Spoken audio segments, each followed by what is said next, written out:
Sean, thank you so much for being here with me today. I'm so excited to dive into what you think happens to us after our last breath here on this earth in this existence. So before we start with getting into what you think happens to us after, where do your beliefs come from? Like what are your beliefs nowadays? Were you raised any religious way, and has that adapted over time? Yeah, it's interesting you asked that because I really wasn't um, raised with particular dogma, let's say, or Mhm. particular belief systems.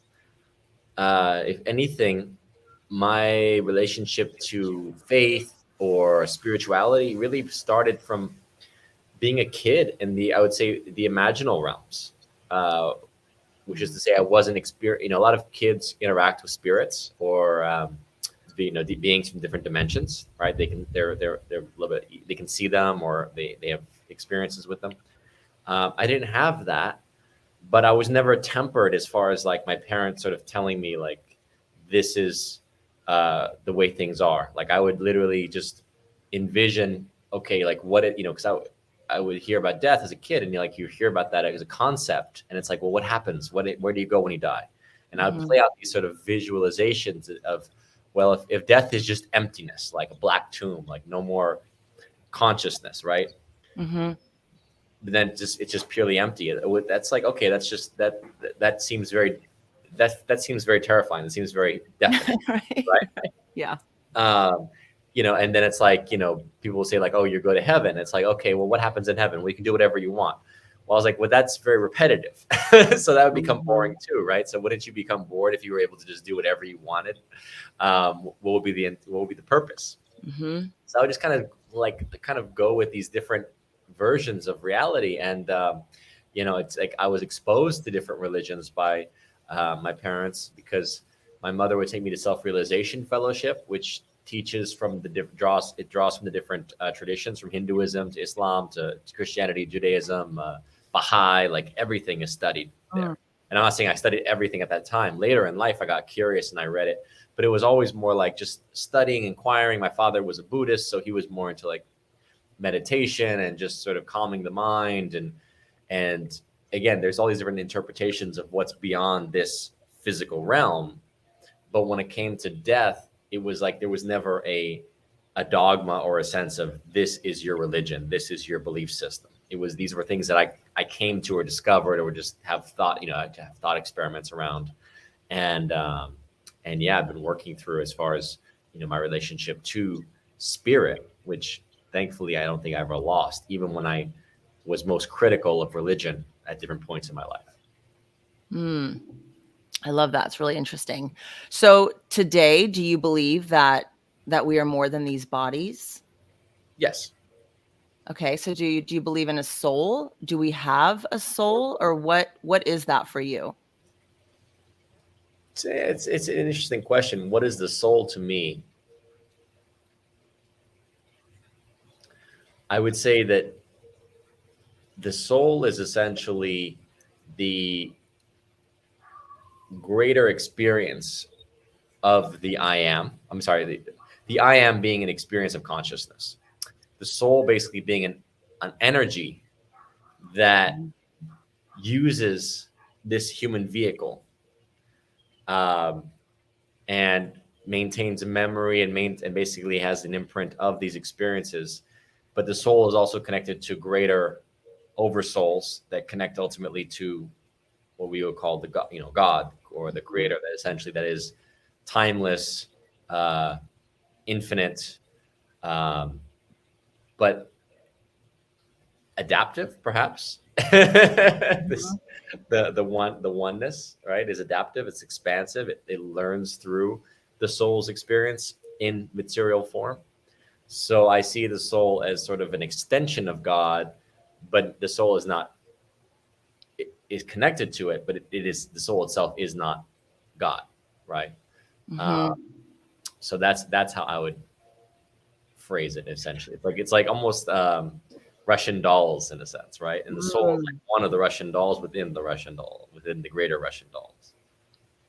So do you think that you're like you, Sean Stone, are going to maintain your identity, like your knowingness beyond this, or do you go back to some collective, or what do you think happens to us after our last breath here?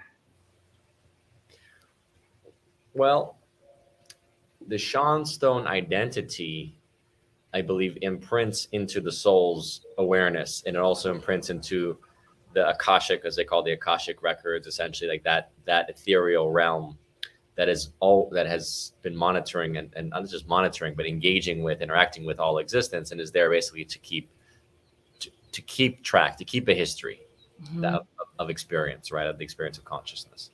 So, uh, but the Sean Stone as an individual experience is something that is only unique to this time period, to the, I believe, to this time that I'm alive. This is an opportunity to experience what it is, and even if I, how do you say, I shift into a different body, even with my soul's memory, it will always be a different experience because the body is an integral aspect of our experience in this world. This is where a lot of people, I think, go wrong when they discount the power and influence of the body, when they just say, well, it's about what I identify with.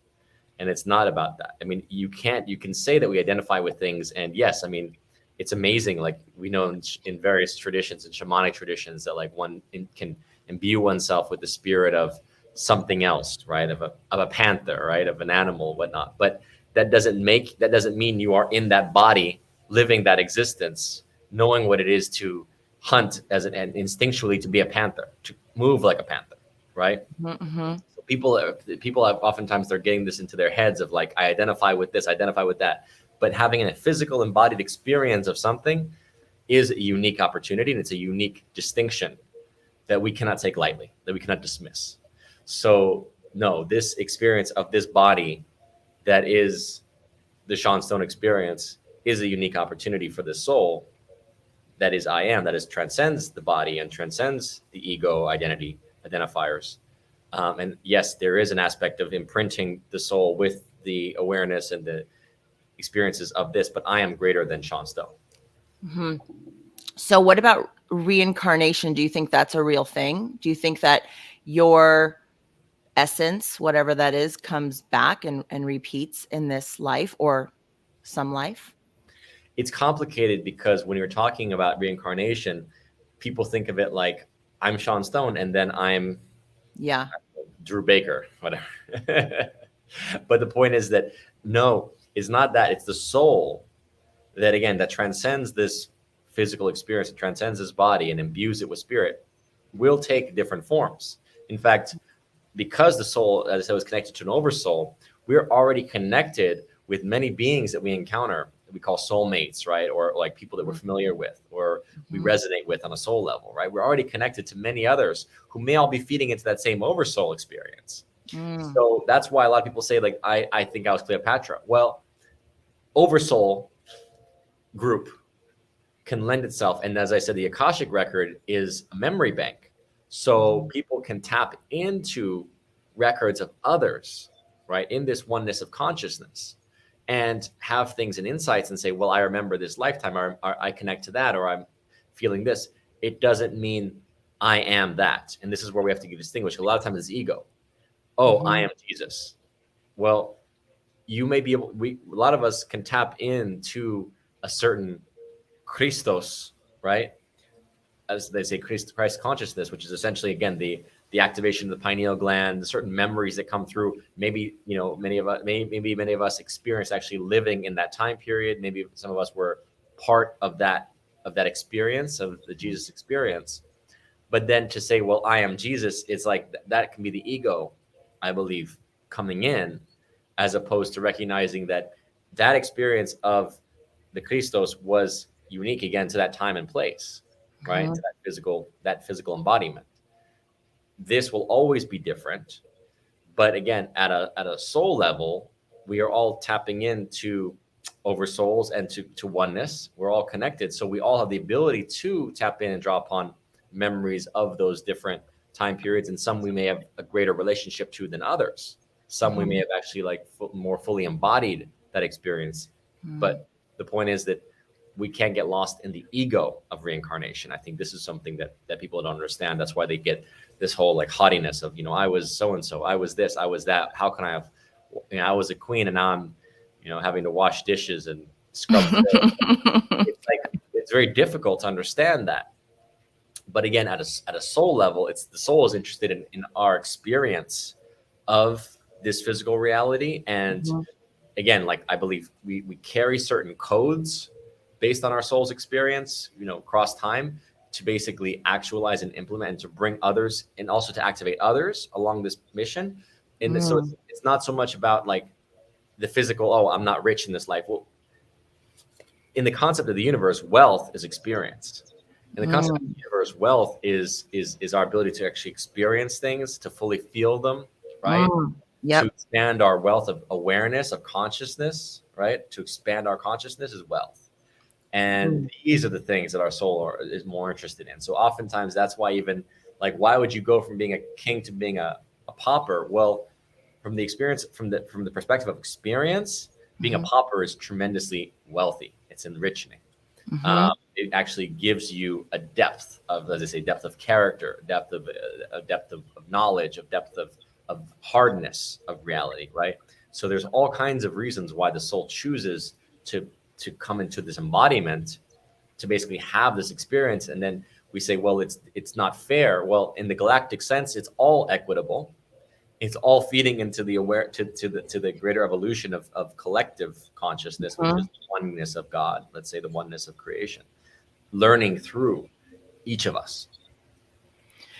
So, do you think when you're talking about choosing, do you think that you chose this life? Do you think that you chose your parents? And I don't know if you have siblings or, Yes. like, was that a plan or you just dropped in somewhere like, go have an experience No. and you go and have an No. experience and you bring it back to the collective? It's always chosen for the certain, how do you say, the growth of the soul. Again, like the again, Russian dolls. It's like separating from the source through all these different little derivative versions of self. So I Yeah. don't even know how, like when we talk about like source, like we never lose, we never leave source. Source is always with us, but we branch to have, again, this growth of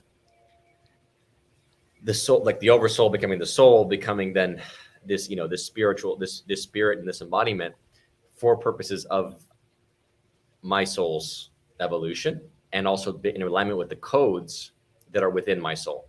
So for example, there's like, how do you say, there is a certain relationship between soul and body. I would say is similar to like a computer, where if you don't have the right hardware, you can't bring the software into that computer, right? There has to be a certain interface. Mm-hmm. Um, so I believe that there's a genetic component and a DNA component. I believe that is like a receiver for souls. So that's why some souls like will choose parents that may be like, wow, I don't resonate with you guys at all. Like a lot of people that'll tell you this stuff, like about how they don't recognize or resonate with their parents, but their parents had certain DNA and a certain time and place that soul needed to come in through as a Mm-hmm. portal. There are people like myself that actually have memories of my parents, and I believe a lot of karmic relationship with my parents. That was a reason, that was a match for my soul to come through them. And again, there's always an intentionality of why your soul is coming in through this time and place. Is certain in terms of, for example, this time we're in, we're all collectively part of this huge transition phase Mm-hmm. into what's called the new age, or the age of Aquarius. Mm-hmm. Um, and so each of us is bringing certain wisdom, knowledge, and codes for each other. We're keying up and connecting. And the fact that we're connecting and seeing each other has to do with, I believe, the fact that we were meant to interface, that we either had past life experiences, or we're meant to basically connect now at this time period to help catalyze others. And anyone who sees this or engages with this is basically getting codes just from listening to it. Mm. So, do you think that the ultimate, let me ask it this way. What is, and I think you've sort of answered, but what is the ultimate experience like about? What is this life all about? But other than collecting experiences, I mean, I guess that could just be it, but is there more to it? There's a lot to it. There's a lot to it. It's difficult for anyone to tell you what life is all about, Mhm. because it is so much a a lived embodied experience that no one can actually tell you what your life is about. I would say suggest that each of us as souls have certain karmic themes that come through in our journey, right? Mhm. And so each of us are going through initiations to say, what are they bringing us into, right? Are they bringing us into humility, depth, growth, in like in the conception? Like if you just look at it as a child grows, right, from this little whatever, from a sperm essentially, becoming merging with an embryo that can host it, merging, developing, growing, baby, child, young adult, mature adult, elder, right? Mhm. That physical process is very much also the spiritual process. So we are each of us being asked in ways to grow and mature through Mhm. the experience, not just to experience, but to actually grow through it, to use it to become more mature. So, do you think that our souls can be hijacked? Like, meaning, you know, okay, ultimately, I think, if there's a lot of craziness happening on this planet that a lot of people don't know about, things you speak to, I would think that the ultimate control would not just be control in this life, but control beyond this life, like controlling the whatever's next. So, do you think that there's some kind of ability to hijack a soul or keep it from growth or send it, in a direction? Does that make sense? I believe that at the soul level, things are predicated in free choice or free will. But the free will is not pure free will because there's higher and higher knowings, Mm-hmm. right? So I believe ultimately that everything is God's universe. That doesn't mean that there are not dark forces, Mm-hmm. but they serve God. And it's difficult for people to fathom this because we have a hard time with paradox. Mm-hmm. So it's like at the level of the individual, the ego level, everything that challenges us, that comes in the way between us and our dreams, that gives us pain, right, is bad. Right. You go to a little more mature level and you start to realize, no, there's healthy outcomes from being pushed, right? Like, why do so many initiations require pain, suffering, uh, you name it, some kind of duress, right, to kind of see what you're made of, and then you can just keep going from level to level. So everything that even it feels like a fall, like there are those that say, well, Earth is a fallen realm, Mm-hmm. right? The fallen angels are relatively powerful in here in this realm because Mm-hmm. we're in a very materialistic place. Mm-hmm. But it was all God. Ultimately, it's all given by God to experience the separation, to experience the dissonance. Because as you know, when you go from level to level, you realize none of it is permanent, right? So even the physical plane has horrendous things that happen, horrors, sickness, sorrows, death, but none of that is permanent. Mm-hmm. So when you say hijack the soul, I believe that there are entities that would do their best to drain it, to manipulate, to influence, right? Mm-hmm. But again, there's different. I think there's just a question of higher and higher realms that keep essentially that that course correct. So the universe ultimately is it's a reflective universe. Ultimately, it's moving towards a balance and a harmony. And when it goes too extreme, it will naturally, because it's like nature, like everything that Mm-hmm. moves too extreme, right? It goes through a storm or goes through a turmoil, but it comes back to a harmony. It has to find that equilibrium. So that as it occurs in the natural world, so it occurs in all the dimensions, because as they say in the Hermetic, everything is as above, so below. It's all reflected to us. So when there is that deviation or that drainage or that loss, ultimately it will be rectified. There will be a course correct. It cannot be permanently in one path or the other. It can't be all dark. It's not the way the universe works. Yeah. So when you talk about other beings, do you think that they have souls also, like that they continue and come back into this collective as well? Or do you think that there's something about the human being that makes us unique? The human being, exactly, being. We are in the process of being. Human. Hue is a very powerful sound. Hue, the hue. We are very unique. This is why there's such a spiritual war. Even the Bible talks about the fact of, not just the Bible, the Quran also talks about the fact of why Lucifer fell, partly to do with pride. Also, pride not wanting to bow to the human, recognizing that this human was fallible, was offensive to Lucifer. Lucifer said, "Well, God, why would you create such a fallible beast? This man beast, basically, part animal, part angel, right?" Mm-hmm. We don't have the so every I would say that there are other beings that we can't speak for every being in the universe, right? We can't speak. We don't know enough to speak for those civilizations. People even that encounter those beings or channel those beings are not embodying what it is to be, you name it, an alien, an elf, Right, right. any number, a mermaid, any number of these beings that have been encountered or experienced or even channeled. We don't, like as I said before, if you don't embody it in the physical form, you cannot fully know what that is, what that experience is to be that being. Mm-hmm. Because we are still, everything is through the human perspective. Everything is through the consciousness that is filtered through this body, this physical experience. Mm-hmm. So when we talk about the soul, their souls and how they function, I would suggest that it's very difficult to know. It's very difficult to know. We can barely even know our own souls. Mm-hmm. That's that is why the Greeks always said, know thyself. This is the ancient mystery schools. It's always about this self-discovery process. Who are you? And it is a mysterious journey, as we know. That's why it's a major aspect of why we incarnate here is to experience aspects of who we are, not our full selves, because our soul is beyond this dimension, beyond the physical realm. But there's an opportunity to experience things in an urgency, in a human time.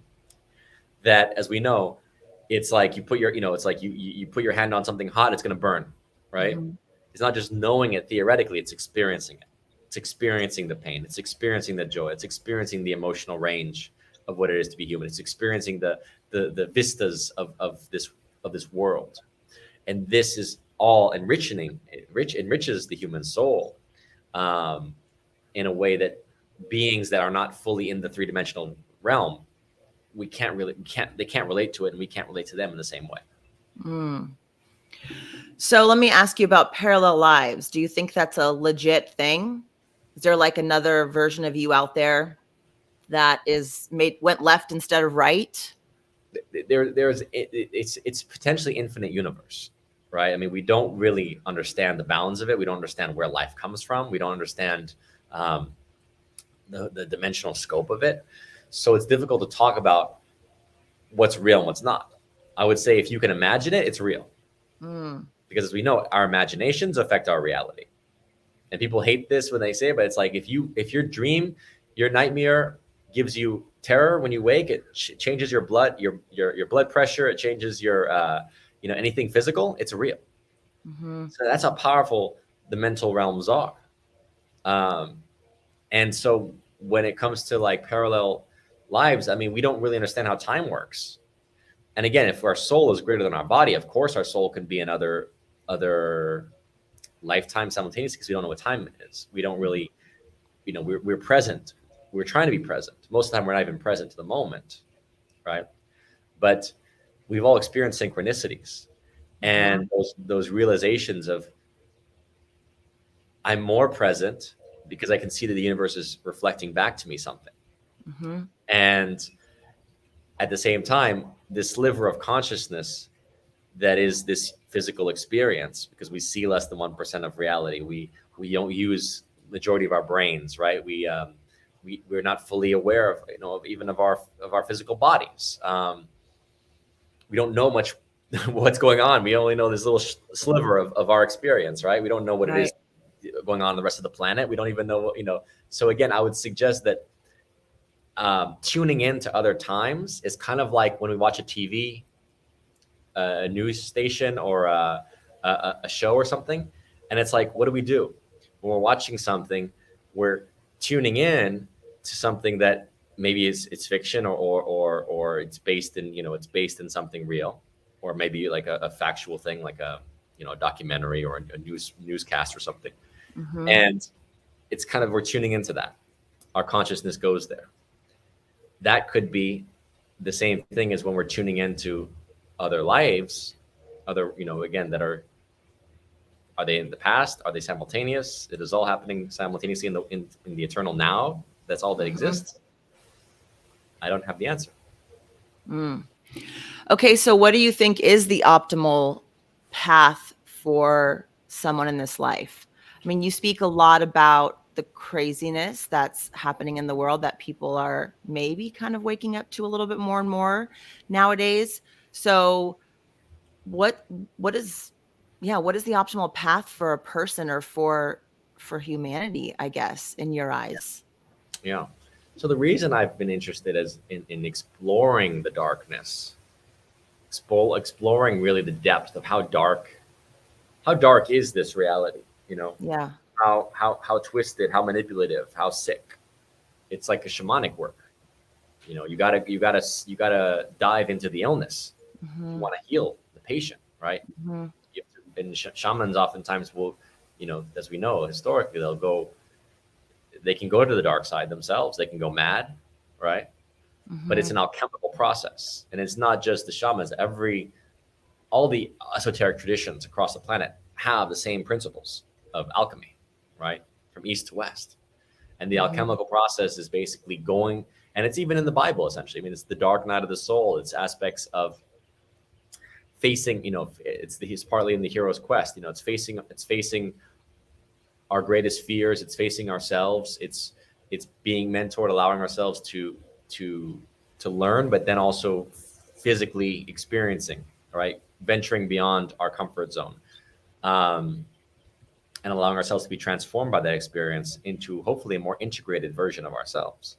This is Mhm. really what this whole journey, I would suggest, is about, is consciousness. And we talk about this recently in my recent Patreon video. I do interviews for Patreon, and it's like this sort of split. It's like bifurcation of the mind, between left brain and right brain, the war between left and right, the war between, um, order and chaos, light and Mhm. dark, right?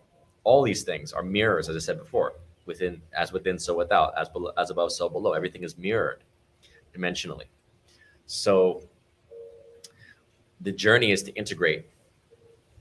We have a left hand and a right hand to bring them together, right? Mhm. And the place of the heart is the most powerful point to do so within the human, so that we can take the dark feelings, the dark emotions, the egoic aspects of our fears and our lack, and to hold enough compassion and love to raise the vibration, and ultimately integrate that which has been ignored, left out, cast away, cast out, and to use that now as a place of integration, so that we can basically build something that's more holistic, Mhm. that's, how do you say, that's able to to move past our egoic judgments, our egoic fears, that fear of the other, that fear of ideas that are scary, without actually just going into it, actually feeling it, merging our feelings with our logic, allowing them to merge together. That's the Christos. That's really, logos is like this sort of divine. They talk about Christ as the logos, is like the divine word, but word is logic, vibration is logic.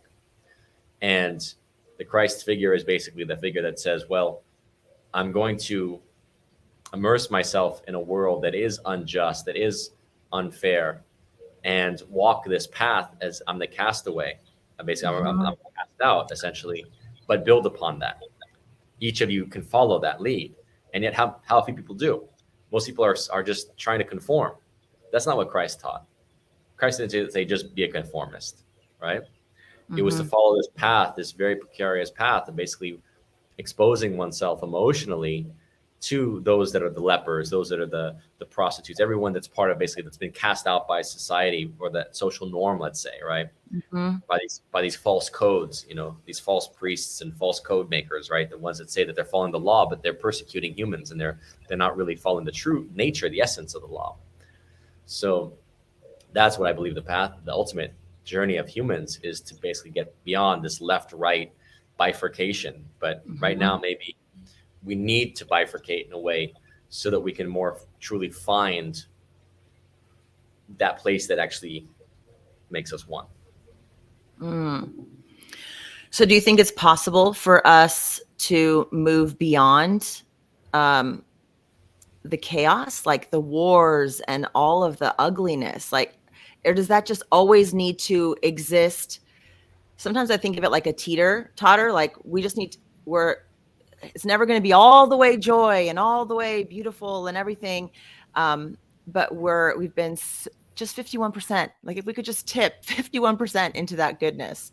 But do you think it's possible for us to move past that in this life? Or is this earth all about the duality and there will always be the people who play the villains, if you will, to create these experiences for us?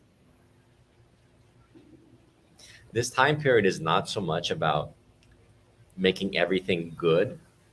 Mm-hmm. This is the time period of humans standing into their power, into their sovereignty, Mm-hmm. and letting go of the forces that currently feed upon humans. And there are many, many forces. So this is the path before us, reclaiming our natural divine inheritance. Natural because it's part of the natural world. And what's happened is that we've allowed the natural order, the natural world to be completely co opted by something that is parasitic, that is deviated so much from, uh, again, the natural order, the natural decrees, which comes ultimately from the divine. Mm-hmm.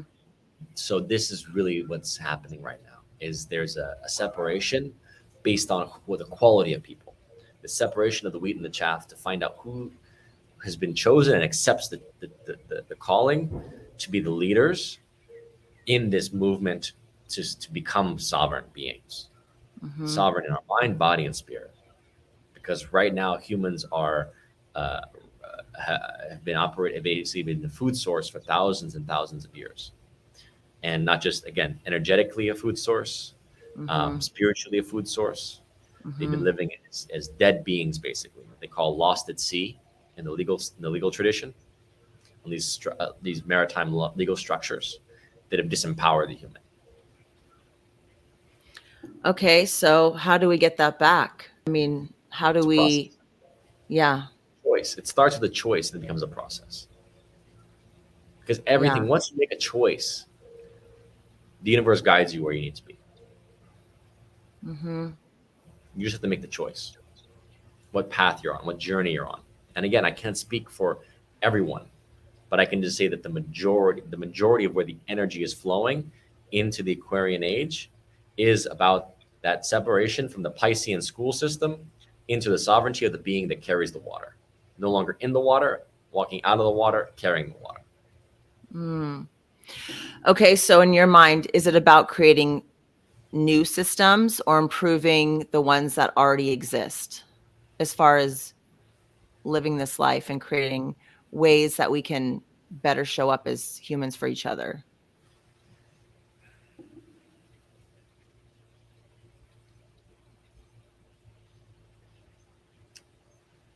It'll be a bit of both.